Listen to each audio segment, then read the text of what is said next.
Meus amados, nós vamos abrir a palavra de Deus no Salmo 51. Salmo 51. Faremos a leitura de todo esse texto, versos de 1 a 19. Salmo 51. Está escrito assim: compadece-te de mim, ó Deus, segundo a tua benignidade, e segundo a multidão das tuas misericórdias, apaga as minhas transgressões. Lava-me completamente da minha iniquidade e purifica-me do meu pecado. Pois eu conheço as minhas transgressões e o meu pecado está sempre diante de mim. Pequei contra ti somente, e fiz o que é mal perante os teus olhos, de maneira que serás tido por justo no teu falar e puro no teu julgar. Eu nasci na iniquidade, em pecado me concebeu minha mãe. Eis que te comprases na verdade no íntimo, no recôndito, me fazes conhecer a sabedoria. Purifica-me com hisopo e ficarei limpo, lava-me e ficarei mais alvo que a neve. Faze-me ouvir júbilo e alegria, para que exultem os ossos que esmagaste. Esconde o rosto dos meus pecados e apaga todas as minhas iniquidades. Cria em mim, ó Deus, um coração puro, e renova dentro em mim um espírito inabalável. Não me repulses da tua presença, nem me retires o teu Santo Espírito. Restitui-me a alegria da tua salvação e sustenta-me com um espírito voluntário. Então ensinarei aos transgressores os teus caminhos, e os pecadores se converterão a ti. Livra-me dos crimes de sangue, ó Deus, Deus da minha salvação, e a minha língua exaltará a tua justiça. Abre, Senhor, os meus lábios, e a minha boca manifestará os teus louvores, pois não te comprases em sacrifícios, do contrário eu os daria, e não te agradas de holocaustos. Sacrifícios agradáveis a Deus são o espírito quebrantado, o coração compungido e contrito, não o desprezarás, ó Deus. Faze bem a Sião, segundo a tua boa vontade, edifica os muros de Jerusalém. Então te agradarás dos sacrifícios de justiça, dos holocaustos e das ofertas queimadas, e sobre o teu altar se oferecerão novilhos. Amém. Eu quero então conversar com vocês sobre arrependimento, a porta de entrada da restauração. Bom, é sabido de todos vocês que esse salmo é um salmo de confissão de Davi, um salmo de contrição, e o pecado que ele confessa aqui é especificamente o pecado que ele cometeu adulterando com Batseba, mulher de um dos seus soldados, chamado Urias. E ele, ao ter aquele relacionamento extraconjugal, a mulher manda avisá-lo: eu estou grávida. E a única palavra que Batseba profere em todo o enredo é esta: estou grávida. Sabendo disto, Davi tem um problema, porque o marido desta mulher está em guerra e não tem prazo para voltar para casa. E a gravidez tornar-se evidente, e todo mundo queria saber o que está acontecendo. Então Davi resolve ter 4 atitudes, né? Primeiro ele viu, depois ele cobiçou, depois ele adulterou, depois ele tentou esconder o seu pecado. Quais foram as 4 atitudes que ele tomou? Primeiro, dar férias ao marido de Batseba. Ele pensou: vai resolver o problema. Ele vai voltar para casa, vai se relacionar com a mulher, está tudo resolvido. Segundo plano, plano B, já que o plano A não funcionou, eu vou dar um banquete ao marido de Batseba, e vou embebedá-lo, porque bêbado ele vai voltar para casa, nem vai saber o que vai acontecer. Também não funcionou.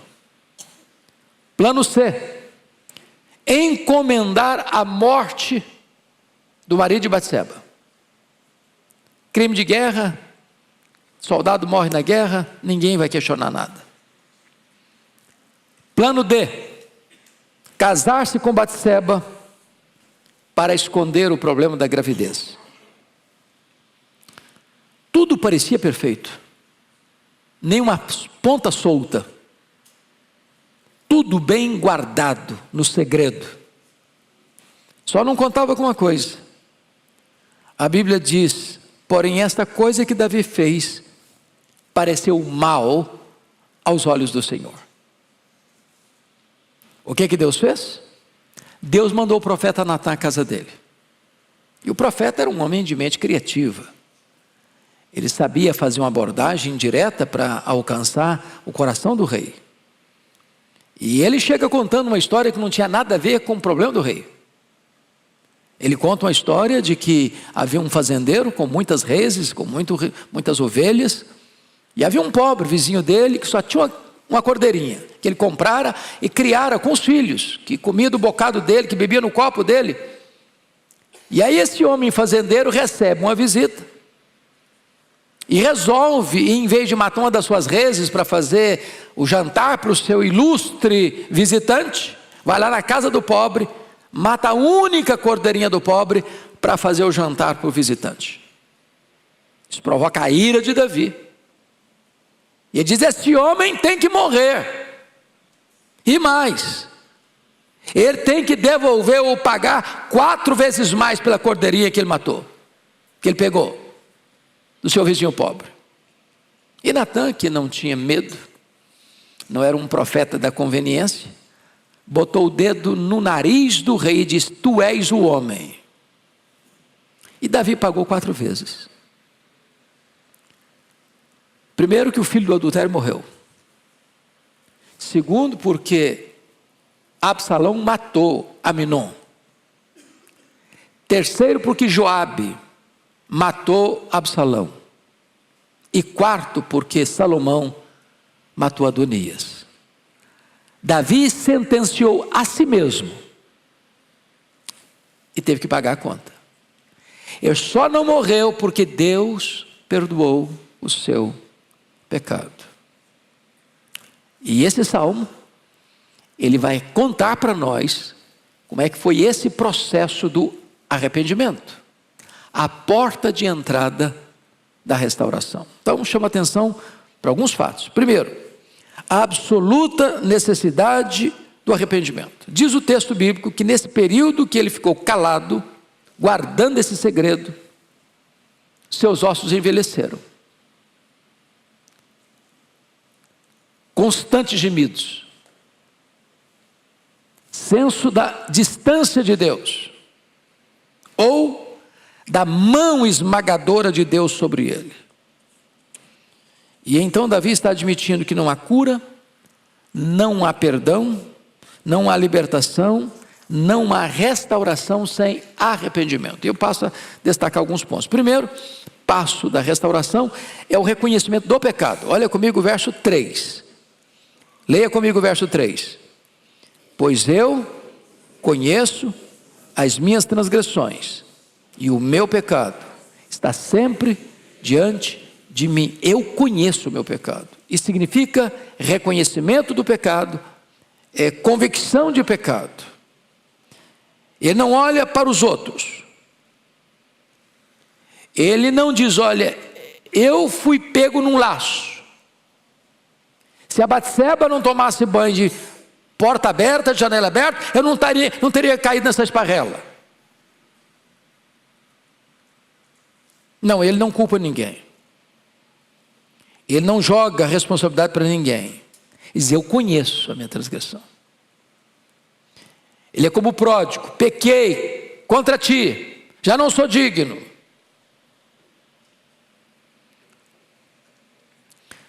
Meus irmãos, o ponto básico é o seguinte: o mundo hoje faz de tudo para você não encarar você mesmo. O mundo hoje oferece 1000 alternativas para você não ter que confrontar sua própria alma, para você botar uma cortina de fumaça e não reconhecer o seu erro, o seu pecado, a sua transgressão. Mas esse é o primeiro caminho da restauração, é você dizer: eu pequei, eu conheço o meu pecado, eu conheço a minha transgressão. Segundo passo da restauração é o reconhecimento da natureza daquilo que nós fizemos. Então veja comigo, por favor, os versos 1 e 2. Vamos ler comigo? Vamos juntos? Compadece-te de mim, ó Deus, segundo a tua benignidade, segundo a multidão das tuas misericórdias, apaga as minhas transgressões, lava-me completamente da minha iniquidade, purifica-me do meu pecado. Chama a sua atenção para 3 palavras aí. A primeira delas, no verso 1, é a palavra transgressão. E a palavra transgressão significa rebelião, é uma revolta contra uma autoridade. Em outras palavras, Davi está dizendo que o pecado que ele cometeu de adultério com Batseba foi um pecado de rebelião contra a autoridade de Deus. Ele foi governado não por Deus, ele foi governado pela sua lascívia, pelo seu desejo, cobiça, impureza, lascívia. Segunda palavra que ele descreve aí da natureza do que ele fez, está no verso 2.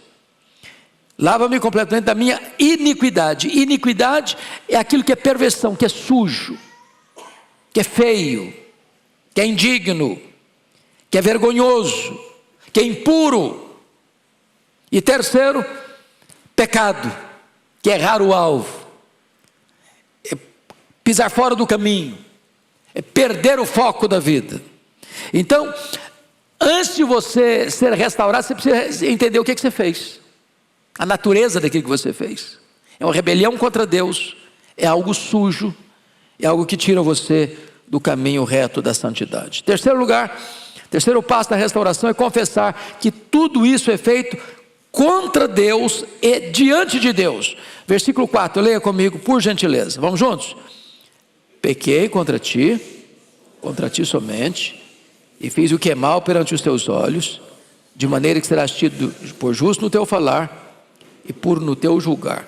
E aí você pergunta, mas não estou entendendo, porque ele adulterou com Batseba, ele acabou com a vida dela, arrebentou com a vida dela e com a família dela.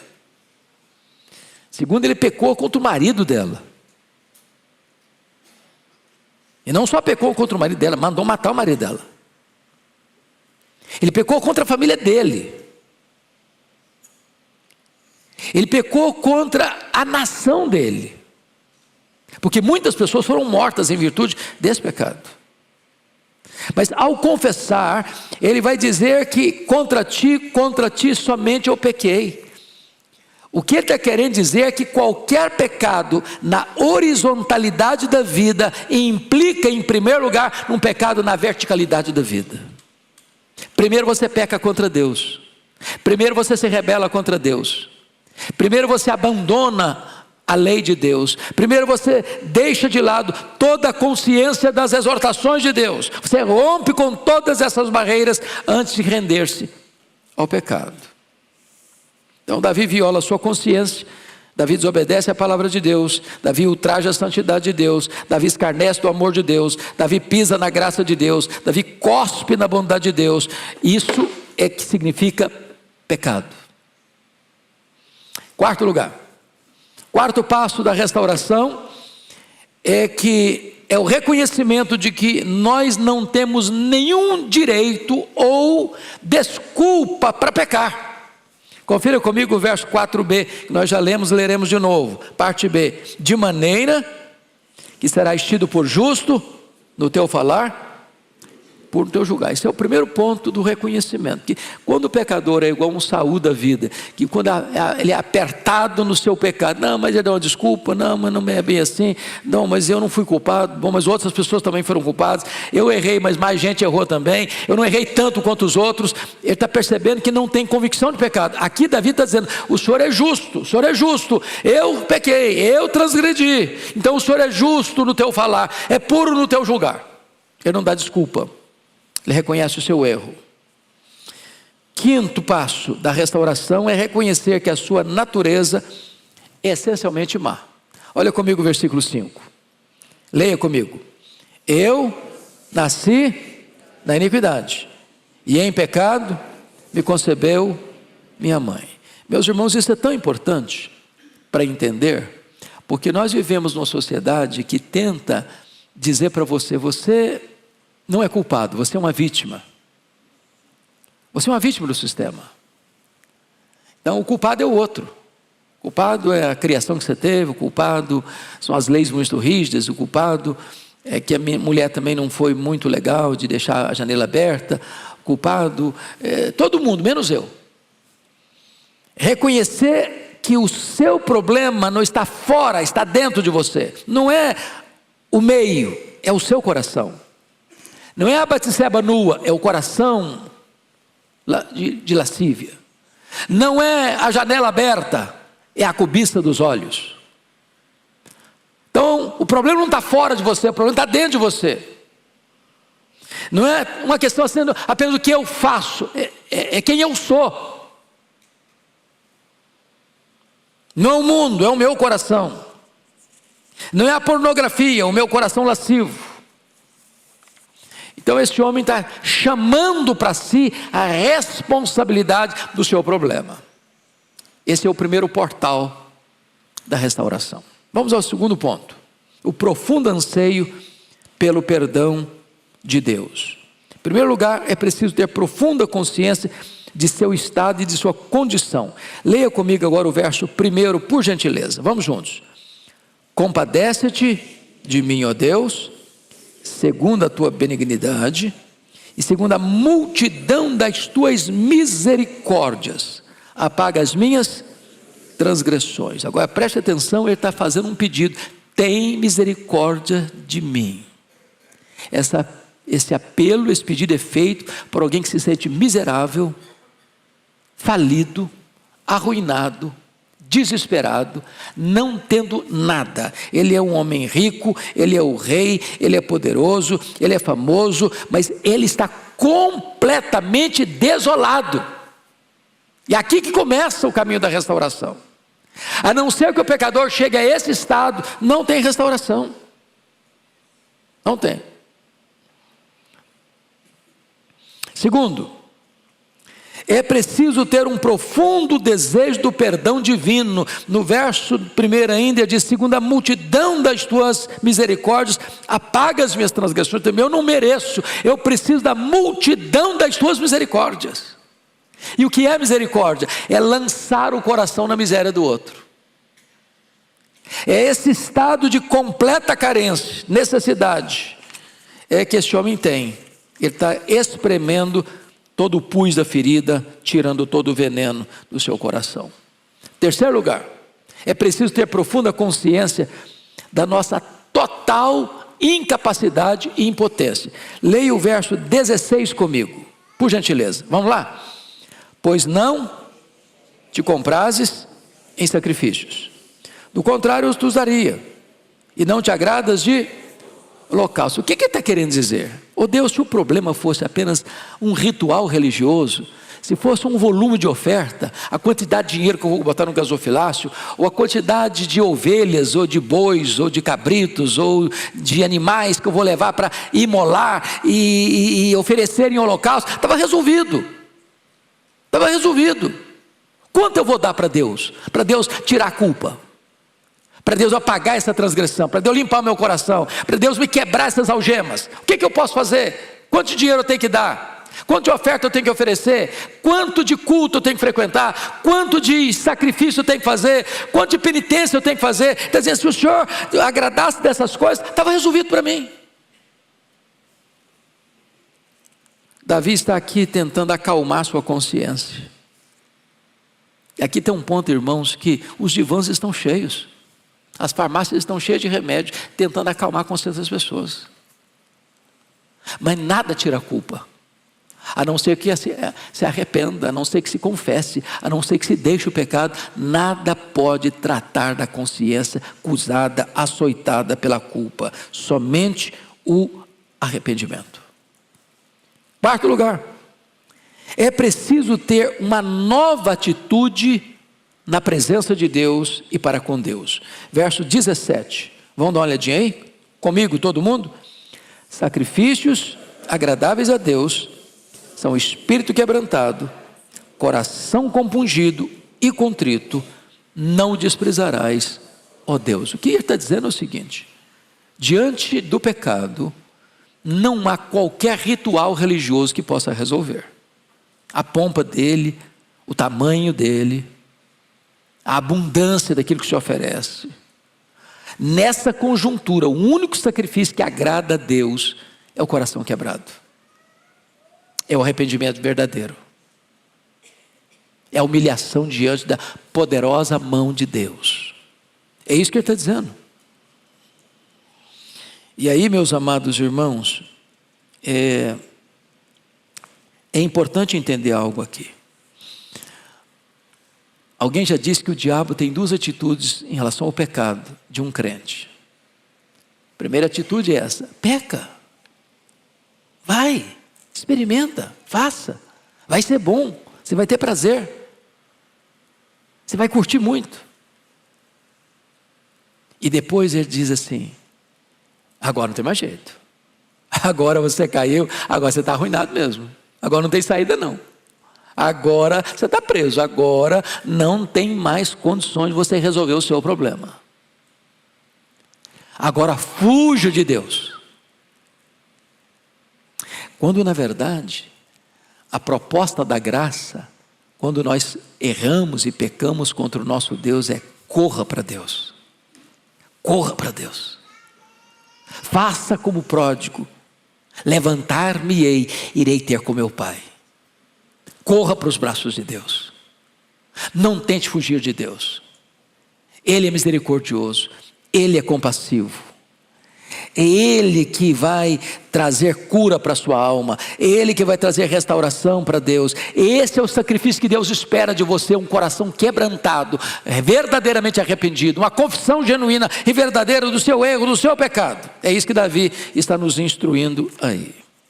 Mas vamos ao terceiro ponto,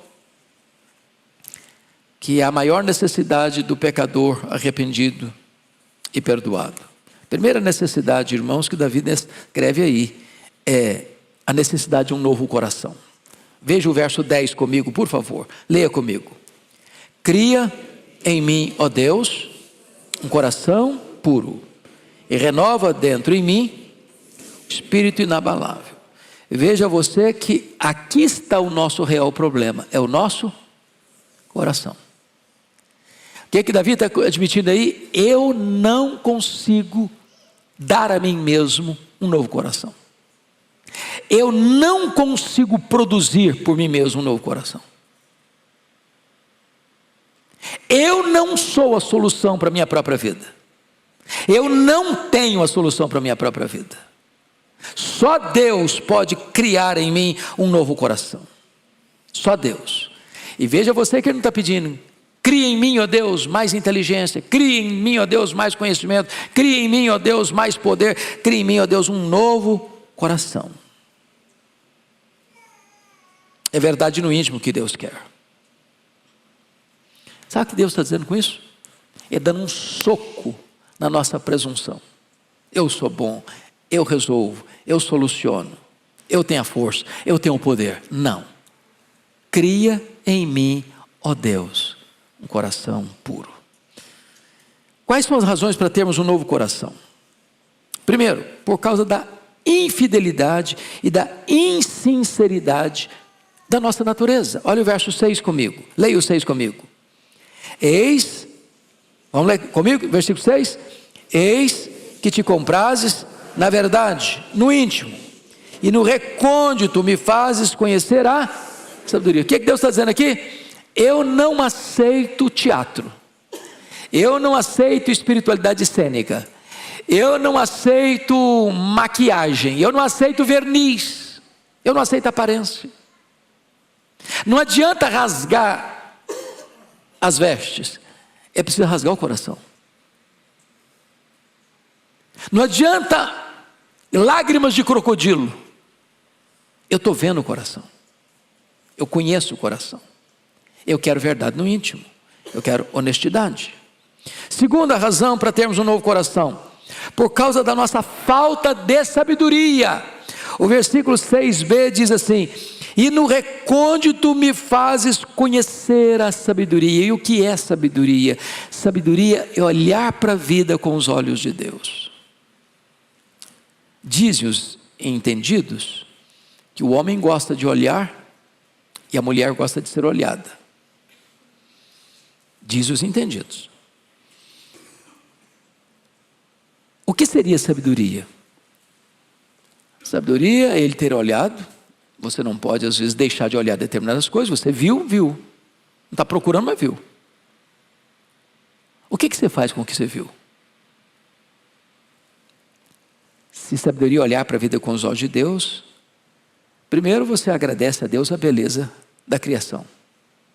Segundo, fuja, dá o pé. porque essa beleza não é para você, não lhe pertence.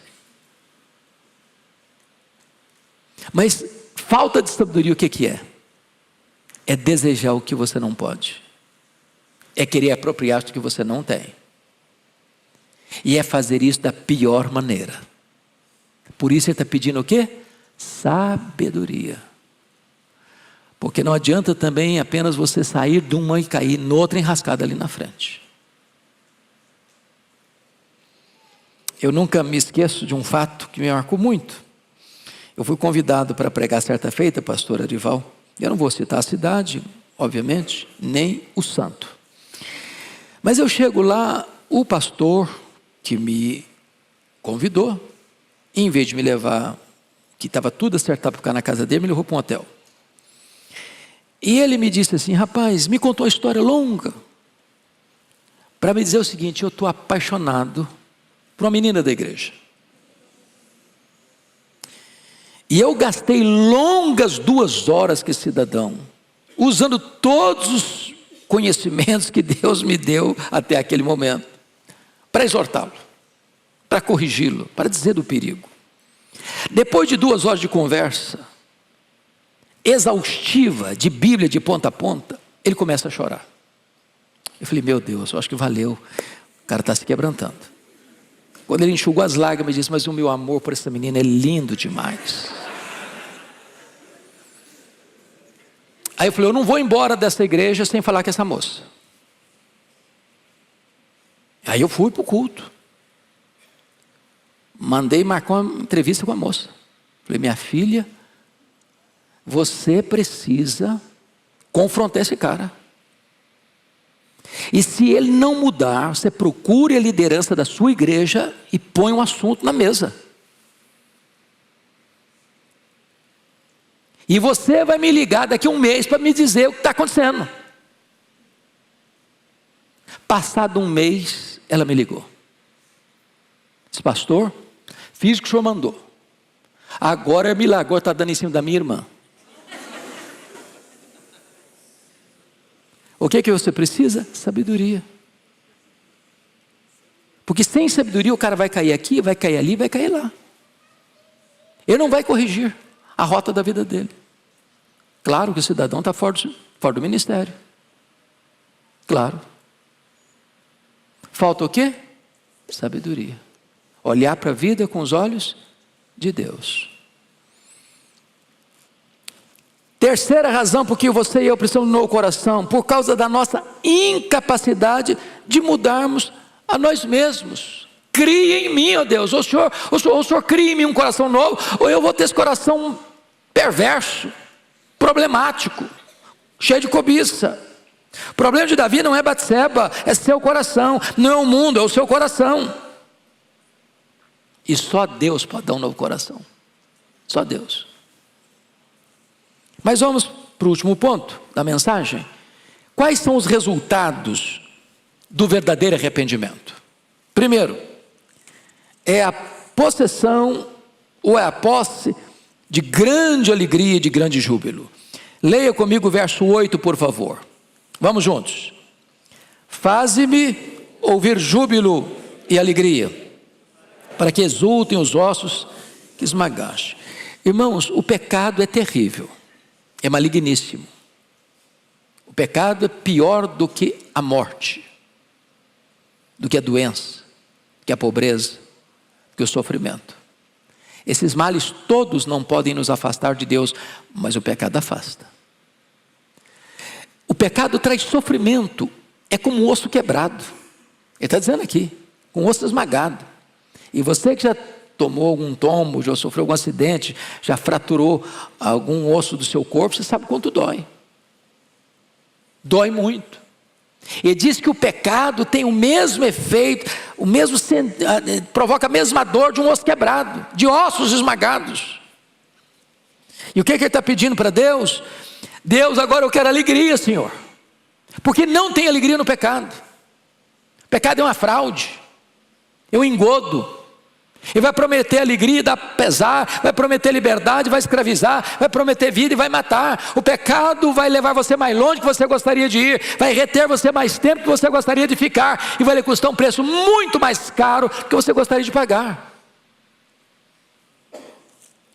Quando há perdão, há alegria. Mas notem comigo ainda o versículo 12. Olha o 12 comigo, vamos ler juntos? Toda a igreja? Restitui-me a alegria da tua salvação e sustenta-me com espírito voluntário. Preste atenção que Davi não pede a restituição da salvação. Esta é uma convicção que nós temos à luz das Escrituras, que salvação é uma dádiva de Deus, que Deus dá e não toma de volta. Preste atenção aqui. Um crente, e Davi era um homem crente. Alguém tem dúvida disso? Um crente. Um crente pode, não deve, pode cair em pecado. Mas se é crente, ao ser confrontado, ele vai se arrepender. Quando um crente peca, ele não perde a salvação. Ele perde o quê? A alegria da salvação. Não é possível estar em pecado e ao mesmo tempo estar com alegria da salvação. Houve um momento na vida de Davi que ele ficou com os seus ossos esmagados, ele alagava o seu leito com as suas lágrimas, ele não tinha paz, a mão de Deus pesava de noite sobre ele. Ele se arrepende e ele pede: Deus, devolve minha alegria, Senhor, da salvação. Eu sou teu servo, dá-me de volta a alegria. Talvez eu estou falando para gente aqui nesta noite que está precisando da alegria da salvação. Talvez você que está nos assistindo está precisando de fazer essa oração: Senhor, dá-me a alegria da salvação. É necessário reconhecer o seu erro, confessar o seu pecado, abandonar o seu pecado, porque a Bíblia diz que aquele que encobre as suas transgressões jamais prosperará, mas aquele que as confessa e deixa alcançará misericórdia. O pecado é um ladrão da alegria, mas a graça de Deus é maior que o seu pecado. Deus pode perdoar, Deus pode restaurar, Deus pode levantar, Deus pode refazer a sua vida, Deus pode botar você de pé e botar um cântico de louvor em seus lábios. Segundo lugar e último lugar, Davi agora, perdoado por Deus, deseja viver para a glória de Deus e testemunhar para os demais as maravilhas de Deus. Porque nós, quando um crente está amarrado aí por uma situação de pecado, a primeira coisa que acaba na vida dele é o testemunho. Ele não fala mais, ele está envergonhado. E ele passou um tempo assim. Vamos ver o que ele vai falar? Versículos 13 a 15, leia comigo por favor, toda a igreja. Então ensinarei aos transgressores os teus caminhos, e os pecadores se converterão a ti. Livra-me dos crimes de sangue, ó Deus, Deus da minha salvação, e a minha língua exaltará a tua justiça. Abre, Senhor, os meus lábios, e a minha boca manifestará os teus louvores. No lugar de gemido, louvores. No lugar de choro, alegria. No lugar de um silêncio covarde, testemunho vibrante. O perdão de Deus restaura e restaura por completo. Ele estava sendo uma maldição na vida de tanta gente. Foi na vida de Batseba, foi na vida de Urias, foi na vida de Joabe, que foi o parceiro do crime. Foi uma maldição na vida do povo. Mais gente morreu por causa disso. Mas agora este homem não quer mais ser um problema, ele quer ser solução, ele quer ser um abençoador, ele quer ser um proclamador, ele quer testemunhar do que Deus fez na sua vida e através da sua vida. Tem alguém aqui hoje que precisando voltar-se para Deus? Como Davi? Tem aqui hoje alguém precisando desta restauração de Deus? Como Davi? Não fuja, não negue, confesse, Arrependa-se, abandone o pecado. O arrependimento é o único caminho de restauração. E o perdão de Deus é completo, é perfeito, é cabal. A Bíblia diz que Deus perdoa os nossos pecados e deles não mais se lembra. A Bíblia diz que Deus desfaz os nossos pecados como a névoa. A Bíblia diz que Deus lança os nossos pecados nas profundezas do mar. E ninguém mais pode rebuscar este poço. A graça de Deus é maior que o nosso pecado. A ponto de o filho de Batseba com Davi ser o sucessor de Davi, Salomão, o homem mais sábio do seu tempo. Hoje Deus está aqui para restaurar a nossa vida, para perdoar o nosso pecado e para nos pôr de pé. Curva sua fronte, por gentileza. Nós vamos orar.